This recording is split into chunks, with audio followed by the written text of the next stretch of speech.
Hi hello welcome friends. இப்போ பாருங்கள், முருங்கைக்கீரை உலர்த்திக்கிட்டு இருக்கோம். காலையிலே பறிச்சுட்டு வந்து கழுவி தண்ணி வடித்து வச்சுருக்கோம். அதுக்கு பிறகு இந்த மாதிரி தலையாக எடுத்து போட்டு காய வச்சிட்ருக்கோம். காய வச்சு முடித்தாச்சு.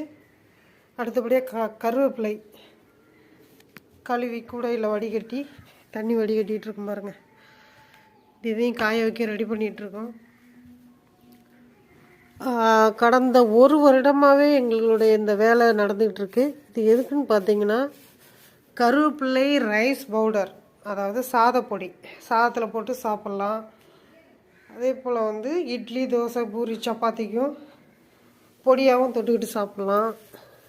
பசங்களுக்கு லஞ்சு கூட கிளறி இந்த பொடியை கொடுத்துடலாம் சாப்பாட்டில். அதே போல் இட்லி, தோசை, பூரி, சப்பாத்திக்கும் பொடி மாதிரி வச்சு இது பண்ணலாம். இது கூட நல்லெண்ணெய் இல்லாட்டி நெய், ரெண்டில் ஏதாவது ஒரு பொருள் சேர்த்து பசங்களுக்கு கொடுக்கலாம். ரொம்ப ஆரோக்கியமானது. கருவேப்பிலை தனியாக கொடுத்தா திங்க மாட்டாங்க பசங்க. முருங்கைக்கீரை தனியாக கொடுத்தா எந்த பிள்ளை திங்குது? என் பையன் 22 வயசாகுது, அவனே சாப்பிட மாட்டான் முருங்கைக்கீரை. கருவேப்பிலை ஒதுக்கி வச்சுட்டு சாப்பிட்றானுங்க. அதனால தான் இந்த பொடி. இப்போதைக்கு பொடியை அரைச்சி பசங்களுக்கு இட்லி, தோசையில் வச்சு சாப்பிட கொடுத்தா அவ்வளோ நல்லா சாப்பிட்றானுங்க. தனியாக கருவேப்பிலையை சாப்பாட்டிலேருந்து எடுத்து அந்த பக்கம் வச்சுட்டு சாப்பிட்ற நிலமை தான் இப்போதைக்கு பிள்ளைங்கள்ட்ட இருக்குது. நாங்களே அப்படி பழகலை, எங்களுக்கும் இதே பிரச்சனை தான். இப்போதைக்கு பொடி இருக்கிறதுனால பொடி கொட்டி அப்பப்போ சாப்பிட்டுக்கிறது. அது நல்ல உடம்புக்கு சத்து, ஆரோக்கியம் எல்லாமே கிடைக்கிது. அது மட்டும் இல்லாமல் இது கெமிக்கல் இல்லாதது, எந்த வித ப்ரிசர்வேட்டிவுமே சேர்க்கறதில்ல, கலரிங் சேர்க்கறதில்ல. அதனால் நாங்கள் அந்த மாதிரி பொடி செஞ்சு கொடுத்துக்கிட்டு இருக்கோம். இது நாங்கள் மாயவரம் டிஸ்ட்ரிக்கு, தென்னாம்பட்டினம் போஸ்ட்டு, சீர்காழி வட்டம், பெருந்தோட்ட பக்கத்துலேயே இருக்கோம். எங்கள் ஊர் பேர் கீழமோர்க்கரை, மீனவர் கிராமம். அங்கே தான் இதை செஞ்சிகிட்ருக்கோம்.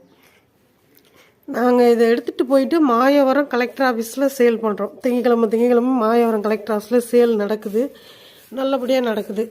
முருங்கைக்கீரை பொடி, அப்புறம் பார்த்திங்கன்னா கருவேப்பிலை பொடி.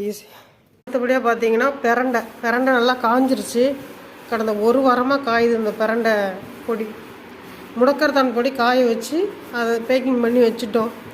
அது எப்போ நம்ம அரைக்கிறோமோ அப்போ எடுத்து அதை யூஸ் பண்ணுவோம். அடுத்தபடியாக பேஜ் கொண்டு போய் சேல் பண்ணிவிட்டு, நேற்று நைட்டு வீடியோ போட பாருங்க, அந்த வீடியோவில் உள்ள பொருளெல்லாம் சேல் பண்ண பிறகு நாங்கள் அரைக்கிறோம். வெளியில் உள்ளவங்களுக்கும் கொடுக்குறோம். எங்கள் ஊருக்கு பக்கத்து ஊரில் இருக்கிறவங்களாம் வாங்கிட்டு போகிறாங்க. வெளி மாநிலங்களுக்கும் கடைகளுக்கு கொடுக்குறோம். சின்ன பெட்டி கடைகளுக்கு கொடுக்குறோம். ரொம்ப அதிகமாக